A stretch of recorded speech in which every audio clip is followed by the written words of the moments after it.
Selamat berjumpa kembali Bapak Ibu, Saudara-saudari umat beriman terkasih dalam Tuhan. Salam sehat berlimpah berkat.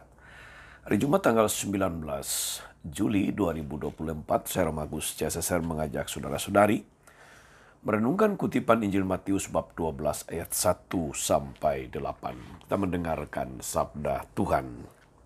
Dalam nama Bapa dan Putra dan Roh Kudus. Amin.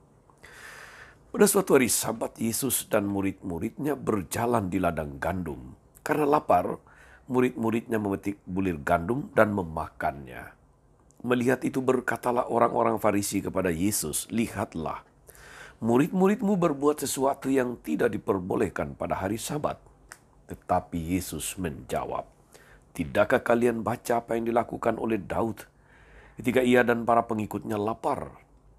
Ia masuk ke dalam bait Allah dan mereka semua makan roti sajian yang tidak boleh dimakan kecuali oleh imam-imam. Atau tidakkah kalian baca dalam kitab Taurat bahwa pada hari-hari Sabat imam-imam melanggar hukum Sabat dalam bait Allah namun tidak bersalah? Aku berkata kepadamu, di sini ada yang melebihi bait Allah. Seandainya kalian memahami maksud sabda ini, yang ku kehendaki ialah belas kasihan dan bukan persembahan. Tentu, kalian tidak akan menghukum orang yang tidak bersalah, sebab Anak Manusia adalah Tuhan atas hari Sabat. Demikianlah sabda Tuhan. Bapak Ibu Saudara-saudari umat beriman terkasih dalam Tuhan, suatu tujuan yang baik harus juga dicapai dengan cara yang baik dan benar. Untuk itu memang perlu aturan yang benar dan adil pula. Kita harus sungguh mencermati aturan, kemungkinan dan cara untuk mencapai tujuan-tujuan baik, sebab sarana dan cara harus benar dan baik.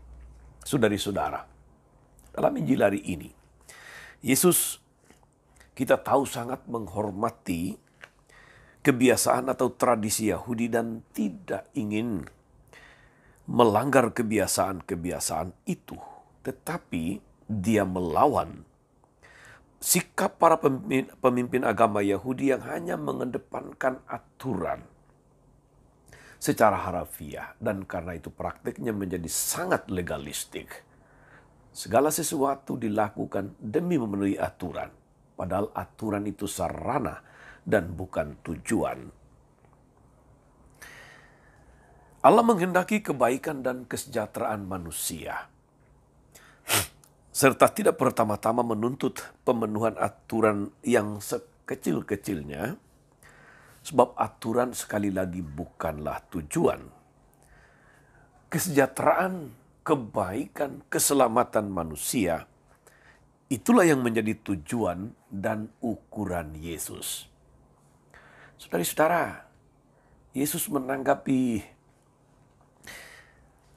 komplain dari orang-orang Farisi ahli Taurat, para pemimpin agama Yahudi itu dengan mengutip apa yang pernah dilakukan oleh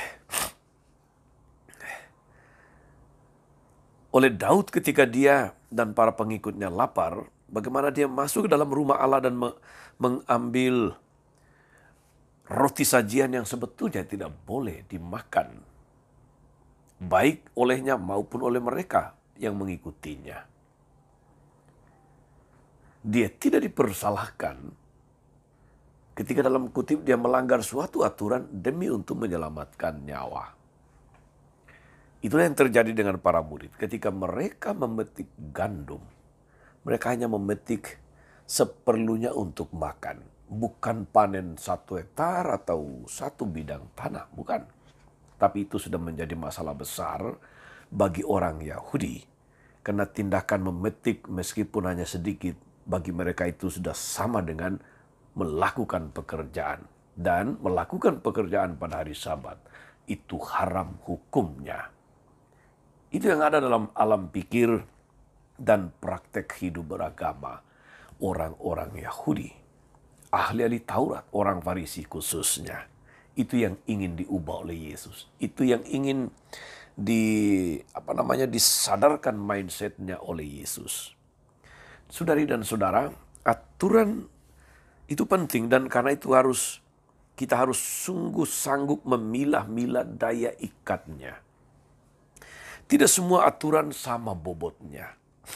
Ada aturan yang sungguh mendasar dan tidak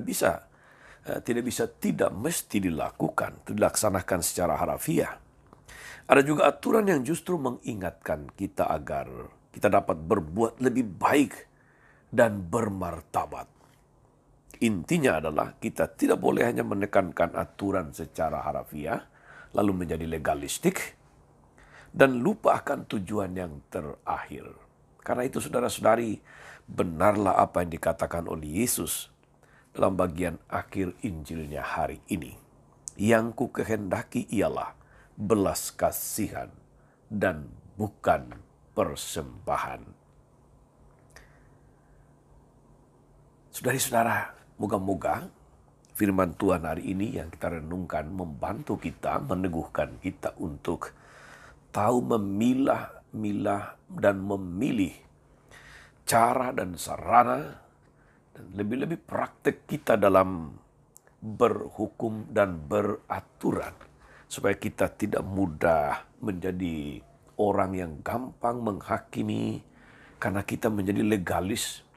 Tapi kita harus lebih mementingkan keselamatan manusia, kesejahteraan bersama, daripada sekedar memenuhi hukum sedetil atau sekecil-kecilnya. Semoga kita dianugerahi kebijaksanaan untuk mampu mempraktekkan, menghayati hukum dan aturan-aturan dalam hidup bersama dengan bijaksana. Tuhan memberkati. Amin. Tuhan Yesus Kristus, Engkau menetapkan manusia untuk menikmati kesejahteraan sejati. Bimbinglah kami agar memperolehnya dengan jujur dan ajari kami untuk tidak membebani orang lain dengan tuntutan yang kami sendiri tidak mau pikul, yang kami sendiri tidak mau penuhi. Kaulah Tuhan dan pengantara kami sepanjang segala masa. Amin. Saudari-saudara sekalian, berkat Allah turun atas saudara-saudari, atas mereka yang kita doakan atau kita janjikan doa, mereka yang sakit dan menderita, segala rencana, karya dan pelayanan hari ini, Bapa dan Putra dan Roh Kudus. Amin. Tetap sehat, teruslah menjadi berkat. Jangan lupa like, subscribe, nyalakan lonceng notifikasinya. Salam 52, Tuhan memberkati.